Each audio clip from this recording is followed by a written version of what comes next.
أهلا بكم من جديد. شريهان في سن ال60 تجارب قاسية صنعت الفتاة الشقية.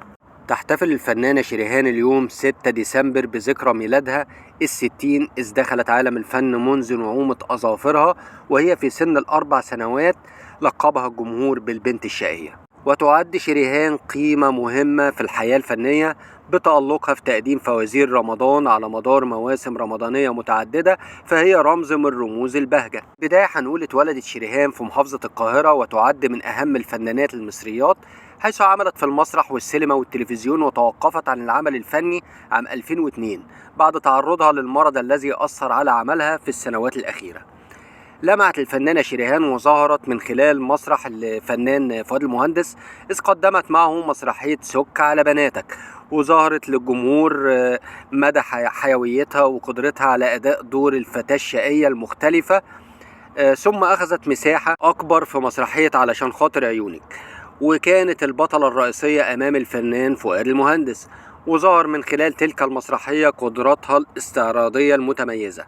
تعتبر شريهان واحدة من أهم الفنانات في الوطن العربي، إذ كانت حاضرة في شهر رمضان لسنوات عديدة، واستمرت واشتهرت بتقديم الفوازير التي ارتبط بها الكثير من الأجيال، حيث كانت من أنجح الفوازير. وكان من أشهر فوازير ألف ليلة وليلة، كريمة وحليمة وفاطمة عام 1988، وفوازير حول العالم سنة 1987، وألف ليلة وليلة ورد شان وماندو سنة 1986، وألف ليلة وليلة عروس البحور سنة 1985.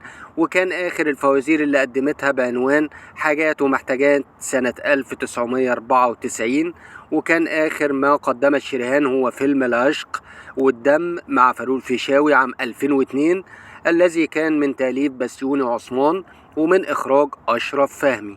كمان ما ننساش نقول إن عاشت شريهان لحظات مؤلمة في حياتها، حيث لم تكن حياتها خالية من الألم، بل مرت بأكثر من أزمة في حياتها كادت تعصف بها وبمستقبلها. غيب الموت عمر خورشيد الذي يعد أخاها من أمها، وكان ذلك من أصعب اللحظات على شريهان، حيث كانت تعتبره والدها وسندا في حياتها، إذ كانت وفاته بمثابة صدمة، حيث تعرض لحادث سيارة أدى لوفاته، واختلفت التفسيرات حول دافع وسبب تلك الوفاة. أصيبت الفنانة شريهان بمرض السرطان، وتحديدا سرطان الغدد اللعابية، وظلت لسنوات عديدة تقاوم ذلك المرض الخبيث، حيث هزمته وعادت لنجوميتها بإعلان لإحدى شركات الاتصالات سنة 2021. وتعرضت النجمة شريهان لحادث سيارة سنة 1989، إذ أدى ذلك الحادث لإصابات جسيمة في عمودها الفقري، وتوقع البعض توقف مسيرتها الفنية بعد تلك الحادثة، إلا أن طبيعة شريهان القوية والمتمردة كافحت وقاومت حتى عادت، وقدمت مسرحية استعراضية كوميدية بعنوان شارع محمد علي، ونجحت مسرحيا وتم تقديمها لمدة 4 مواسم، وسافرت معظم العواصم العربية، وقدمت شريهان من خلالها أكثر من استعراض لتثبت عافيتها من تلك الإصابة الخطيرة.